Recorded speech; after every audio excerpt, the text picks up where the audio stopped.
নমস্কার। কেমন আছেন আপনারা সবাই? আশা করি ঈশ্বরের কৃপায় আপনারা সকলে খুব ভালো আছেন আর সুস্থ আছেন। আমরাও ভালো আছি। আমার নতুন আরও একটি ব্লগে আপনাদের সকলকে স্বাগত জানাই। সকালবেলার পরিবেশটা কত মনোমুগ্ধকর আর স্নিগ্ধ। এরকম পরিবেশ যেন মন ছুঁয়ে যায়। আমাদের গ্রামের পরিবেশ এটি। সকালবেলা তো সমস্ত কাজকর্ম তো থাকবেই, কিন্তু সকালবেলায় সবুজ রঙটা যেন চোখে লেগে থাকে। বলা হয় সকালবেলা উঠেই যদি সবুজ রঙটা চোখে লাগে চোখ নাকি ভালো থাকে। আর আমরা তো গ্রামে থাকি, আমাদের সকালটাই শুরু হয় সবুজ দিয়ে।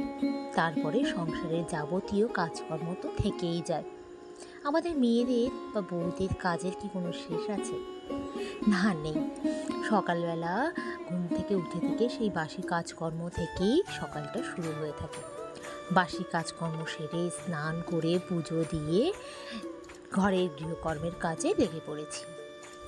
আমাদের প্রচেষ্টা থাকে সকাল থেকেই যে সুনিপুণের সঙ্গে যেন আজকের দিনটা পার করা যায়। এই যে সংসারের কাজকর্মগুলি আপনারা দেখছেন, এগুলো কিন্তু আমি কিছুই পারতাম না। বিয়ের পর আস্তে আস্তে এগুলো আয়ত্তে করেছি। বিয়ের পর সব মেয়ে চায় একটু সময়ের সঙ্গে সে সব কিছু পেরে ওঠে, কিন্তু তাকে সেই সময়টাই দেওয়া হয় না। সেই না পারা মেয়েটি সময়ের সঙ্গে কিন্তু সব কিছু শিখে যায়, কিন্তু শ্বশুর ঘরে এসে সেই সময়টারই বড় অভাব। সেই সময় কেউ দিতে চায় না।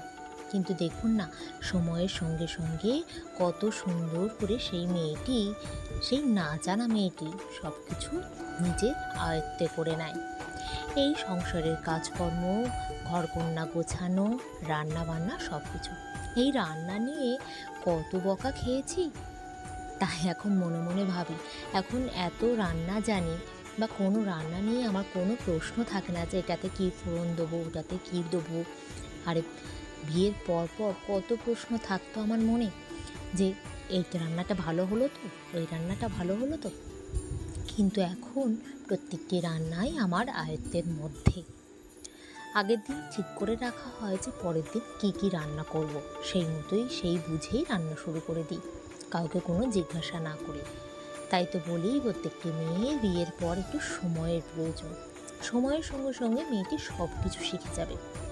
শ্বশুরবাড়ি এসে সেই সময়টাই পায় না। কি হবে কাউকে দুটো খারাপ কথা বলে? দেখবেন মানুষ সময়ের সঙ্গে সব কিছু ভুলে যাবে, কিন্তু আপনি যাকে খারাপ মন্দ কথা দুটো বললেন, সে কিন্তু আপনার এই খারাপ মন্দ কথাটাই ধরে রেখে দেবে। এটা সবার ক্ষেত্রেই সমান হয়, কারোর ক্ষেত্রে ব্যতিক্রম হয় না।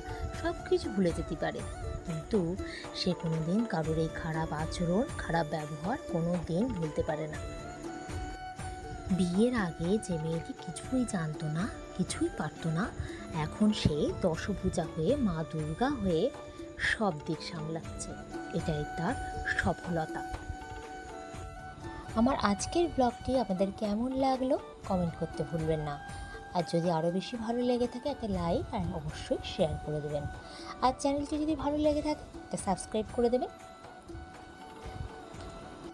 একটি মেয়ে বিয়ের পর একটি অচেনা জায়গায় এসে দিনের পর দিন, মাসের পর মাস একটি যুগও কাটিয়ে দিতে পারে অনায়াসেই। কিন্তু একটি ছেলেকে বলুন তো, তার শ্বশুরবাড়ি গিয়ে থাকতে, দেখবেন 2-3 দিন থাকার পরেই তার মনটা চাইছে কখন সে বাড়ি যাবে। এটাই হচ্ছে তফাৎ মেয়েটি এবং ছেলেটির মধ্যে।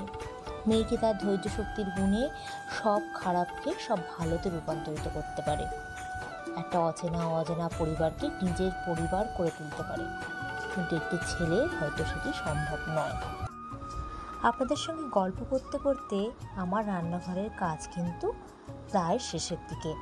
আজকে নিয়ে এসেছিল বাজার থেকে 2 ইলিশ মাছ, মানে যাকে বলে জোড়া ইলিশ। দেখুন, সেই ইলিশ মাছ দিয়ে বেগুন দিয়ে, আলু দিয়ে, কালো জিরে দিয়ে একটা ঝোল করেছি। ভীষণ ভালো খেতে হয়েছিল। আমার অনেক দিনের ইচ্ছা ছিল ইলিশ মাছের ঝোল খাবো বেগুন দিয়ে। মাছের ঝাল করেছি অনেকবারই সর্ষে বাটা দিয়ে, কিন্তু বেগুন দিয়ে খাওয়া হয়নি। আজকে সেই ইচ্ছাটা পূরণ হয়ে গেল। আর অন্যদিকে করেছি চাল কুমড়োর একটা ঘন্ট। চাল কুমড়োটা আমার নিরামিষ করে খুব একটা পছন্দ হয় না, কিন্তু এরকমভাবে চিংড়ি মাছ দিয়ে করলে আমার মেয়েও ভীষণ ভালোবাসে, আর আমার পরিবারের সবাই খুব ভালোবাসে চাল কুমড়োর এইভাবে ঘন্ট করতে। তো আজকে এই 2 পদেরই রান্না করেছিলাম, ইলিশ মাছের একটা ঝোল আর চাল কুমড়োর ঘন্ট। আজকে সকাল সকাল করেই এই 2 পদের রান্না করে নিয়েছিলাম, কেননা জানি যে মেয়েকে রেডি করতে হবে স্কুলের জন্য। আর তার মধ্যে আরও একটা বড় কাজ ওকে খাইয়ে দেওয়া, কেননা সকালবেলা ওর অনেকটাই কাজ পেন্ডিং পড়েছিল স্কুলে যাবে, অনেক কাজই ও সকালবেলা তৈরি করছিল। আর আমাকে খাইয়ে দিতে হবে ওকে, এটা একটা অনেক বড় কাজ। তার জন্য ভেবেছি যে আজকে সকাল সকাল করেই রান্নাগুলো সেরে নিই দুপুরের। যেই ভাবা সেই কাজ, 2 পদের রান্না খুব তাড়াতাড়ি নামিয়ে দিয়ে ওকে স্কুলের জন্য রেডি করে স্কুলে নিয়ে গিয়েছিলাম। আর এই যে শেষ পাতে একটু মিষ্টি দই। সন্ধ্যাবেলা একটু বাজারের দিকে গিয়েছিলাম, আর হাজব্যান্ড বললো দই ফুচকা খাবে কিনা। আমি বললাম আমি তো ভীষণ ভালোবাসি দই ফুচকা খেতে। তো ও একটু দই ফুচকা নিয়ে এসেছিলো আমাকে দেওয়ার জন্য। আমার আবার বাজারের মধ্যে দাঁড়িয়ে ফুচকা খেতে তেমন একটা ভালো লাগে না, কোথাও বসে নিরিবিলিভাবে ফুচকাটা বেশি এনজয় করি আমি, তাই এক জায়গায় বসে ফুচকাটা খেতেই বেশি ভালো লাগে।